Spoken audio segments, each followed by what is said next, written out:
Well, I figured I'd come in and do the Running Man since we are going to be talking about running today. So happy Friday, everyone. My name is Jeannie. I'm a physical therapist with over 25 years of experience helping people to feel well, move well, and be well.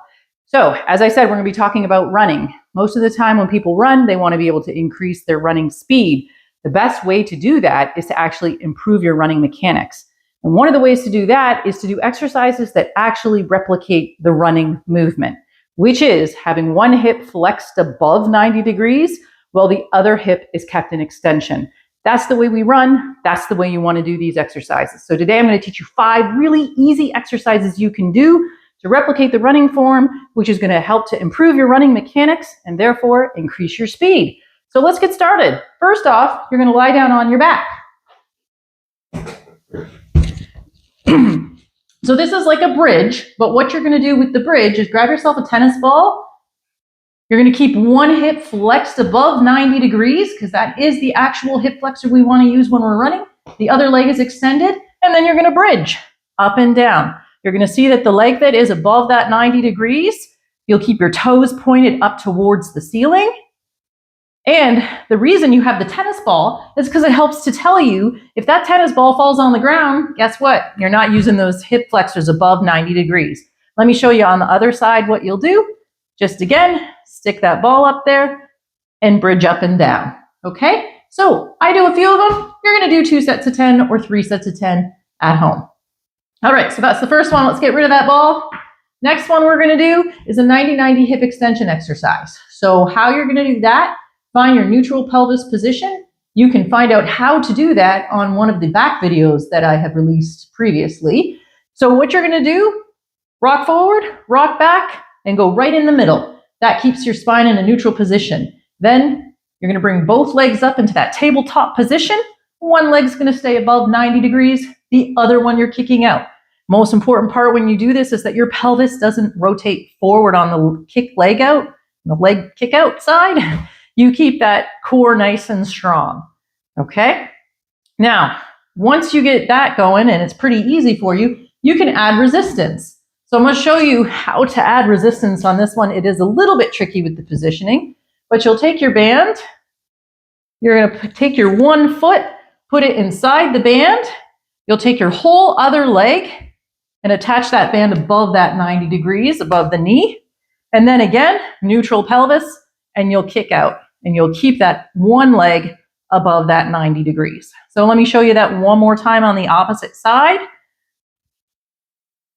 So again, to add that resistance, you'll take your band, you'll put your toe inside there, you'll take your other leg, bring it all the way through, attach it above the knee. This is the leg that's going to stay above that 90 degrees, and the other leg is kicking out. Abs are engaged the whole time, and you're going to do 2 sets of 10 of these. All right, so those are the first 2 exercises that I want you to go ahead and give it a try and see how it goes. So, how many of you have heard about a mountain climber? Excellent exercise where one hip is going to be above 90 degrees and the other leg is going to be extended, just like in running. Well, we're going to do one of the best exercises that you can do. It's called a reverse mountain climber. Super good exercise for your core. So basically what you're going to get yourself into is get your arms on a table. The lower the surface, the harder it is. So you figure out what kind of resistance you want, what kind of torture you want to give yourself. You're going to tighten your abs. You're going to squeeze your glutes. Super important that that stays squeezed the whole time. Your butt doesn't start dropping down. Now, one leg is going to be extended. Toes are up in the air. The other leg, you're going to drive up past that 90 degrees. Now, one of the things that happens is people want to either bend their knee or rotate their leg outwards. So you want to make sure that when you bring that leg up, your butt stays up, your abs are engaged, your leg stays straight. Let me show you on the other side. So again, abs are tight, glutes are squeezed, drive that other leg up, keep the other leg straight, toes up in the air, back and forth you go. With a little bit of force too, because you can replicate that drive when you're sprinting. Okay, so now we're going to go on to another exercise with that one hip flexed, the other one extended. Okay, so this exercise is called triple extension because we're actually going to have on our one leg it in a triply extended position. So you're going to get yourself leaning up against the wall, and basically what you're going to do is drive one leg up while you keep the other leg straight. Okay, so you're going up on your toes to work those calf muscles, you're working those glutes, you're working those quads, and you just drive it up and then back down. Drive it up, back down. Okay, let me show you on the other side just so you get an idea of what I'm talking about.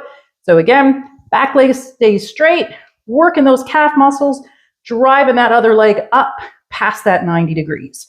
Again, you are replicating what you do when you run.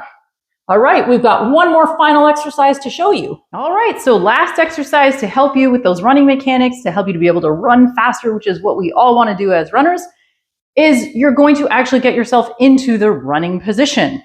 But you're going to practice with getting that one leg above 90 degrees in a standing position. So when you do this, you really want to only be using your hip. You don't want to be bending backwards. So you're going to lift your one leg up, your toes are going to be pointed up. You're going to lift it up above that 90 degrees. The other leg that you're standing on, your abs are engaged and your glutes are squeezed. Okay, now what you're going to add on is an arm drive while you do that. So it's opposite arm and leg coming up at the same time. Nothing really moves. Your back is not moving. Okay, let me show you on the other side. Again, toes are up, abs are engaged, glutes are working on that stance leg. And you're just driving up, driving it up. And you're going to do these exercises 2 sets of 10. So 5 simple exercises, all with the same principle. I want you to do them 2 sets of 10, incorporate them into your exercises that you do 2 to 3 times a week. I'd be super curious to find out how these exercises work for you, or other ways that maybe you made them even more difficult for yourself. So thank you for tuning in. As always, I definitely appreciate you watching these videos every single Friday. I would really appreciate if you would subscribe to my channel. Why should you subscribe to my channel? Because I get super excited to be able to share all this information with you all, but it really motivates me when I see that another person has subscribed to my channel, because then I know you guys are all listening. Also, like it, please give me comments. Let me know how all these exercises work for you, or what you have found works for you as well, simply because it will make my heart smile. So thank you again for tuning in, and I guess we'll run our way out of here. Go ahead and get out there and run right now. What are you waiting for? You've got the skills and tools to do it. So I'll catch you next week. On my way out.